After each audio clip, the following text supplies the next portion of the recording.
In the global entertainment sphere, a prominent trend that has become apparent is the reconstructing of traditional dance styles to appeal to mass audiences as a commercial product. This is particularly true for untapped markets including Japan.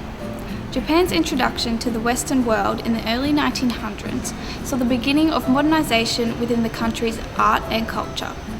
The struggle to cope with these drastic Western changes resurrected the interest for an old Japanese dance, drama, kabuki.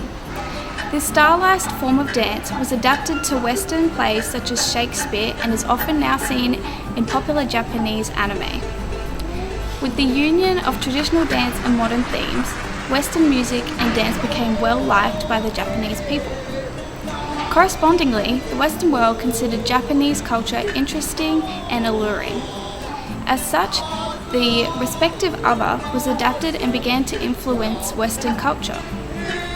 The reconstruction to modernize traditional style dance performances has recently become an appealing trend to mass audiences globally. This trend was first evident with the explosion of Riverdance, a modern theatrical show primarily containing traditional Irish dance in a modern setting. As a result, the formation for products such as Burn the Floor and Tap Dogs have become increasingly popular. This is highly evident through the ballroom and tap dancing performances' yearly success doing world tours in countries such as Japan. In 1994, a phenomenon was born. What began as the interval act for Eurovision quickly established itself as a global dance spectacle. It was this original 7-minute performance of Riverdance that sparked the immense growth of traditional dance in the commercial environment.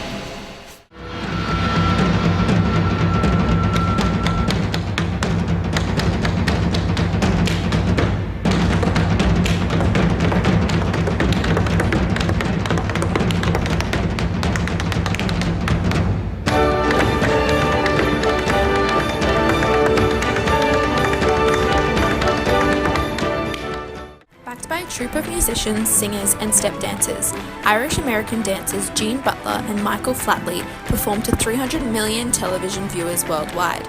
The iconic performance introduced the audience to a distinctive form of Irish step dance and bent the traditional rules of Irish step dancing by combining a modern approach with the more traditional dance form. When the short performance sparked an enormous global response, it was expanded into a full stage show building upon the foundations of modern and traditional Irish dance. In a short time, Riverdance expanded into a music and dance extravaganza, first conquering Ireland, followed by London, followed by the entire world. When Michael Flatley, the original lead dancer, parted ways with Riverdance, he recognised the opportunity of commercial success was still piping hot. Flatley backed the growth of this trend by developing his own show on the back of the craze, Lord of the Dance. Lord of the Dance, much like Riverdance, was a traditional Irish dance extravaganza, specifically constructed to appeal to a global commercial audience. In 2016, Riverdance is celebrating its 20th anniversary, and to this day has been seen by over 25 million people in 46 countries. In particular in Japan, director John McColgan boasts that the response to such a traditional form of dance was extraordinary. Variety author Matt Wolf claims that there aren't many entertainments that can claim such a global reach, that transcend language barriers as much as Riverdance does. Lord of the Dance is mirroring this continued success with upcoming tours in Europe, USA, and Canada. The continued commercial success of these shows clearly demonstrates the demand for traditional dance content. Another shining example of this trend is Tap Dogs, which again bends the borders of traditional dance in order to break through to an international audience.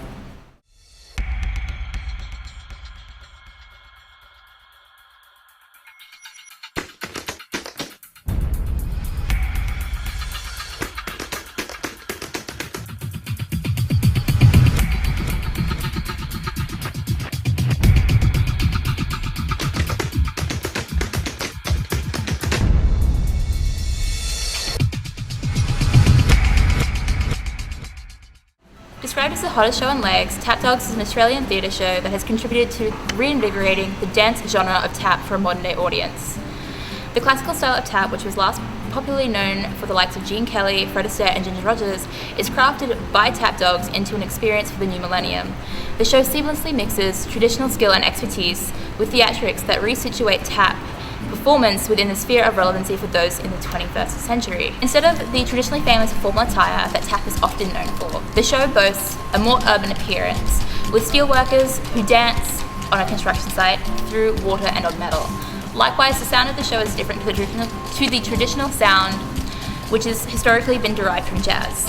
Instead, to make it more relevant to a modern audience, the show takes on the feeling of a rock concert, which is a musical genre that has persisted since the 50s. These adjustments to the way that the genre is presented has led to its success in that it's toured for almost 20 years in over 37 countries and amassed an audience of over 12 million people. This merging of tradition and modern contemporary culture has been pivotal in refreshing traditional dance genres like River Dance and Burn the Floor's ballroom, making it a sellable product, especially to the Asian market. When I say ballroom, what's the first thing that comes to your head? A waltz? Even a tango? Well, check out these guys. You'll never believe what they can do.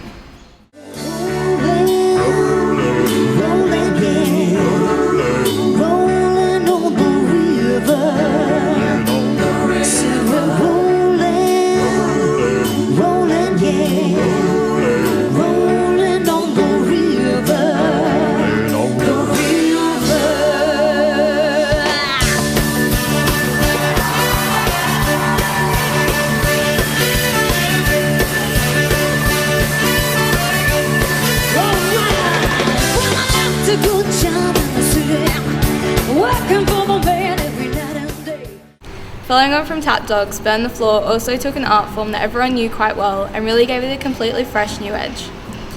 With over 40,000 likes on Facebook, Burn the Floor is a shining example of traditional dance styles adapted to appeal to a modern mass audience. The ballroom dance in the world recognises today is competitive ballroom dance, and each Burn the Floor dancer has spent a lifetime training in dance sport. Historically, the upper class were the only ones with access to traditional ballroom styles. However, over the decades, many dance styles have become a social dance, but none so much as today, and this is demonstrated by the large number of dance shows available. Theatre and cruise line show Burn the Floor has been drawing mass crowds worldwide. Marketed as a supercharged ballroom production, it has been adapted to entertain not only audiences with a prior knowledge of dance, instead opting to entertain a fully commercial demographic. Japanese audiences were untamable. Gilkinson said the show has never had such a large ovation. Touring their myriad of shows in over 300 countries over the past 17 years, they have successfully gained a wide and loyal fan base, conquering language barriers through dance. Although Burn the Floor is solidly founded in traditional ballroom styles, the adaptation to a modern theme, leather mixed with traditional flowing ball gowns mixed with swing skirts, with the addition of a live band performing a range of popular songs, has proved to be a recipe for global success. Trumping others in similar fields such as sway and strictly dancing, Burn the Floor simply brings more to the dance floor. Burn the Floor therefore proves the proposed trend as the show is choreographed as a ballroom blitz while appealing to a global demographic. These examples of global entertainment demonstrate the prominent trend of reconstructing traditional dance styles into commercial dance products. Foreseeable influences on future commercial dance entertainment can be seen in the explosion of participation-based entertainment, for example, in Korean pop.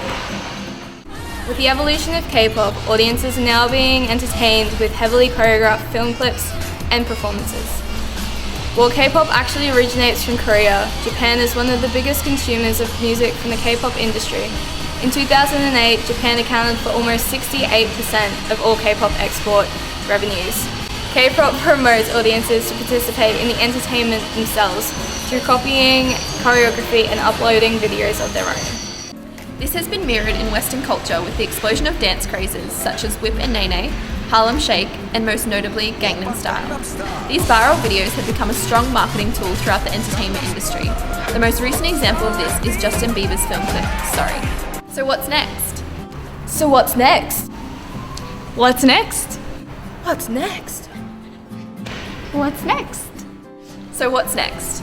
We believe that this Japanese-born trend of participation-based entertainment will continue to grow and become a key component of commercialized dance entertainment.